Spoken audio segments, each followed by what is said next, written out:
January 4th isn't just a random day in the cold winter months. Not only is it the day that yours truly was born, but it is a day of history and tragedy. I'm hoping by the end of my speech, you will never forget my birthday again, because you will be informed of all the things that happened on this day. January 4th is a day remembered in sadness by some. Over the next few minutes, I will be educating you on the Rosewood Massacre in 1923. According to Time.com, Rosewood, Florida was a primarily black community filled with pride. It was a small town, but they were proud of their mill, distillery, 2 general stores, churches, and school. Rosewood was a town where black Americans did well for themselves. They had symbols of wealth like 2-story homes and pianos.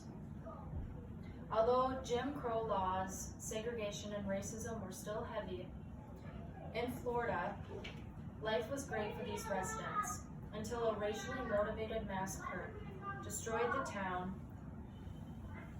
and an official death toll of 8, but many estimate it up to be 27 people. It is hard to say exactly how many people were killed or went missing because there are few official records.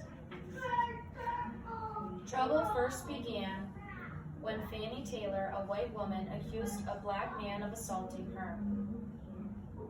Her husband gathered an angry mob, enlisted the help of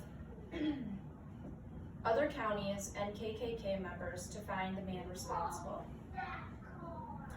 Again, it is hard to say the exact number of mob members, but History.com states that it could be up to from 100 to 500 members. The mob found out a black prisoner escaped by the name of Jesse Hunter.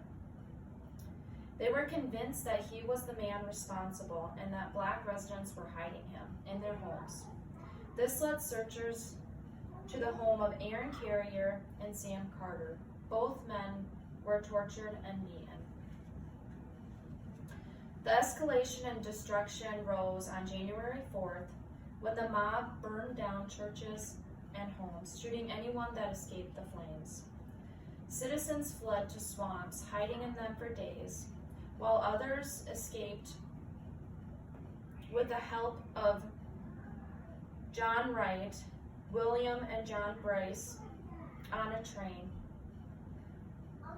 Others received help from white families willing to shelter them. People were left with broken livelihoods and trauma. They went from owning homes to living in shacks. Although justice was not served until 1994, when the House of Florida and Senate passed the Rosewood Claim Bill 591. This awarded $2 million to the living survivors and a scholarship for their descendants. According to Time.com, 297 of these descendants have used the scholarship to go to college. Why is this past racial injustice important today? I chose this specific topic because I have never heard of it, like many other issues when it comes to racism. I believe it is important to talk about so we as individuals can do our part to prevent anything like this from happening again. I will end my speech with a quote from Dr. Martin Luther King Jr. I refuse to accept the view that mankind is so tragically bound to the starless midnight of racism and war that the bright daybreak of peace and brotherhood can never become a reality. I believe that unarmed truth and unconditional love will have the final word.